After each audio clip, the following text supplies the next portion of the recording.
Welcome back, Coldwater Nation. Today, we're going to teach you how to tie the infamous Rainbow Warrior. The Rainbow Warrior is a nymph-style fly that was developed by competitive fly fisherman Lance Egan. In this video, we are going to tie a version of the Rainbow Warrior similar to how Tim Flagger ties his Rainbow Warriors by using a curved shank scud hook, size 14, with a 7/32 inch silver slotted tungsten bead for the head. This pattern's shiny head, pearl body, and red thread makes it hard for trout to resist even when using a double dropper rig, a dry dropper rig, or solo. Rainbow Warriors typically are tied between sizes 14 to 16, but I have had success with sizes as low as 18 and even 20, especially when the water gets below 50 degrees. Without further ado, let's head over to the vise and get started. Yeah. There he goes. The squirmy worm is an effective and very deadly fly.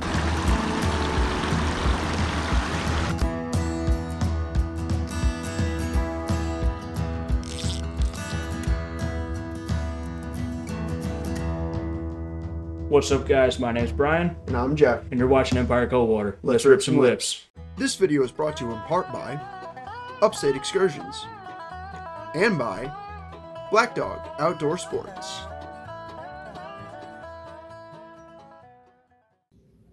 To start tying the Rainbow Warrior, I will use a size 14 scud hook and put onto the hook a 7/32 inch slotted silver tungsten bead for the head of the fly. Then I will take some 8/0 red thread and begin making wraps behind the bead. I will then trim off the excess red thread and throw that in my waste cup.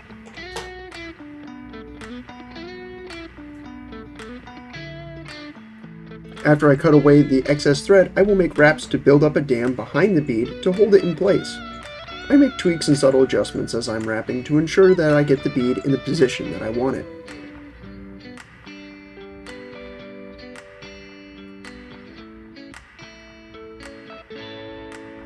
Then I will make even wraps of thread down the length of the curved shank until I am just starting to wrap around the bend of the hook. This helps to start build the taper of the nymph body.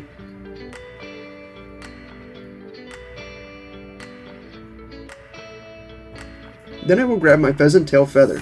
Mine is off a wild bird and the feather is damaged in some areas. You don't want to tie in damaged tips of a pheasant tail fiber, so I will pull off the damaged ones to use for a wing casing for a different fly at a later date. Going back to the pheasant tail fibers, I use between 5 and 6 fibers for any size Rainbow Warrior. You could get away with using 4 or maybe even 3 on a size 18 or 20, but I wouldn't recommend it. So after I have my pheasant tail fibers in hand, I will measure the tips just to be about the length of the hook shank before tying them in with a pinch wrap, and then a few more wraps to secure them in place. Then I will wrap my thread evenly back up to the bead head, adjusting the ends of the pheasant tail fibers as necessary to build up more of the body of the fly. After I get to the bead head, I will snip off the remaining ends of the pheasant tail fibers before taking a few wraps to make sure everything is secured in place.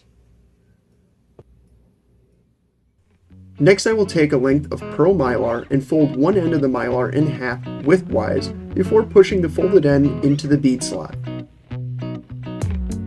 Then I will make even wraps of thread down the length of the body until I get to the tail, and then I will make more wraps of thread back up to the bead head. Try to make sure as little of the Mylar is showing through your second set of wraps, otherwise the fly just won't look quite right. Now take your length of Mylar and wrap that up the length of the shank, but make sure to partially overlap your wraps to make an evenly segmented body. Once you get to the bead head, take a few good wraps to secure the body wraps in place. Then fold over the Mylar and take more wraps of thread down the length of the shank till about the hook point, which should make sure that the Mylar is folded back parallel to the shank of the hook. This will become the wing casing after we get our dubbing on. To dub my Rainbow Warriors, I use Hare's Ice dubbing, but I could see a white or light gray color dubbing working as well. To start, I'll need to make a dubbing noodle, so I'll pull a bit of my Hare's Ice dubbing from the packaging and set that aside. Since ice dubbing is usually a giant pain, I like to use a decent amount of dubbing wax and make sure that my dubbing noodle is nice and tight to the thread. After applying a decent amount of wax to my thread, I will spin my hare's ice dubbing to make the dubbing noodle.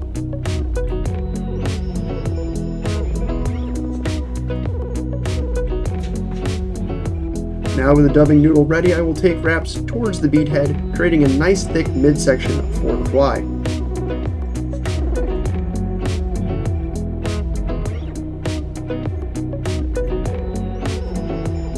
Then I will take the Mylar and fold it over the dubbing to create a translucent, flashy wing casing.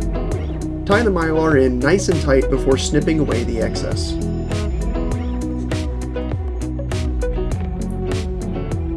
One thing I like to do is trim up the errant strands from the dubbing.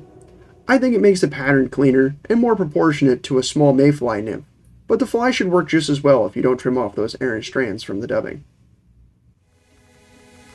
Lastly, we'll take our whip finishing tool and make a double whip finish to further build up the thickness of the hotspot and to make sure our thread doesn't unravel just from one feisty fish before finishing off the fly with a few drops of thin head cement to hold all those wraps together for as long as possible.